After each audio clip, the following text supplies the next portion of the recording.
Single pin sight versus a multi-pin sight. Which one's best and which one should you get?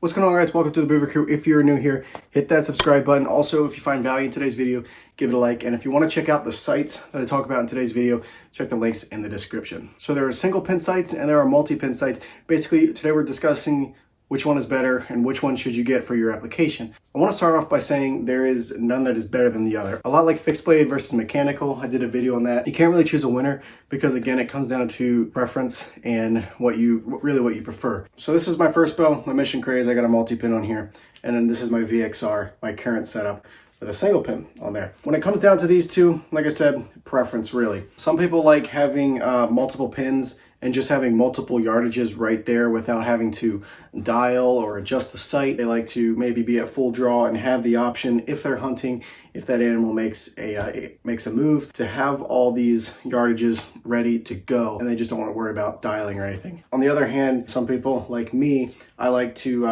have a very clear sight housing.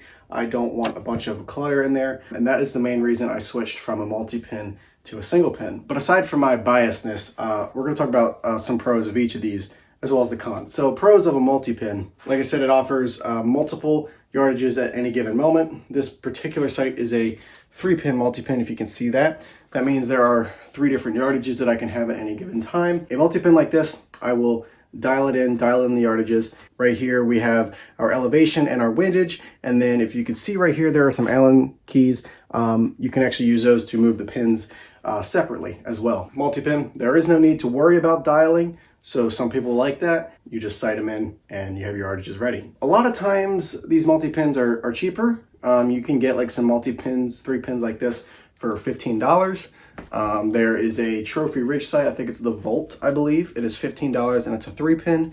It's kind of cheap and it's plastic, but it's a good starter sight. Then again, you can go up to one like I used to have, a Trophy Ridge React 5, which was $150. Your sights can have anywhere between 3 and 7 pins. I've seen sights that have 7 pins, which is just crazy to me, thinking having 7 pins in this housing. That's just a lot of distraction, but some people prefer that. Now your multi-pins, they'll probably be heavier depending. This one, not because it's a small little one, but when you get to a bigger multi-pin like the React 5, that was 12 ounces. So that was pretty heavy sight. This single pin, which goes out to much farther than my multi-pin did, I believe is like 8 or 9 ounces. Now when it comes to single pins like this, in my opinion, they are much less distracting because there is only 1 pin sitting in there. When I'm at full draw, all I have to worry about is focusing in on the target and making sure that one and only pin is over my target. They're very simple to use, but that is the thing. You do have to use them in a way. You do have to dial for distances. This one is a slider sight, so this one you have to slide for distances. Others have dials out here and stuff, or back here. Depends on which one you want to get. Those sights are expensive. Single pins can be very expensive. I'm talking, there are some that are almost $500. There was actually a site out there, a Garmin site, which is a rangefinder site, and I believe it has a red dot. It's $1,000. It's a story for another time. That's ridiculous. Single pin is what I prefer for my application. So multi-pin, I would say a multi-pin is good for your younger archer getting into archery.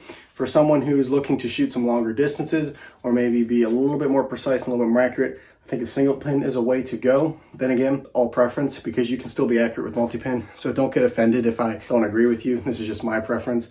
I know there are a lot of people out there that shoot multi-pins that are very, very accurate. So the one thing I liked about the single pin over my multi-pin was a React sight. I had it sighted from 20 to 60 yards. Great sight, killed multiple deer with it. This sight I have sighted from 20 yards to 100 yards. Again, the 2 big things is no distractions in there, and I could dial out to really far distances, because with this new bow I could shoot much farther, much more accurately, and I wanted a sight that, you know, could actually harness the potential and energy that this bow is throwing. Those are the main differences for me. Those are the kind of the deal breakers for me when it comes to multi-pin and single pin. Everybody's situation is a little different. You could be 10 years old and just wanting to shoot some bow in the backyard and you want something cheap, go with multi-pin. That's what's going to be cheaper.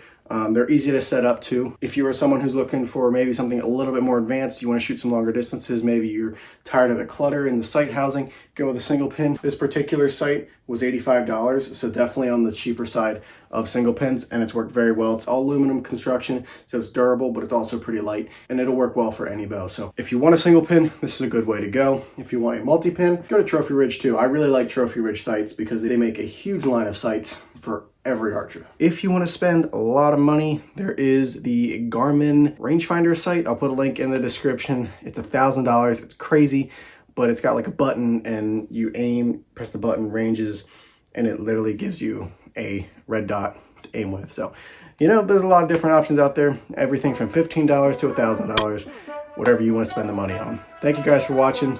We'll see you in the next one.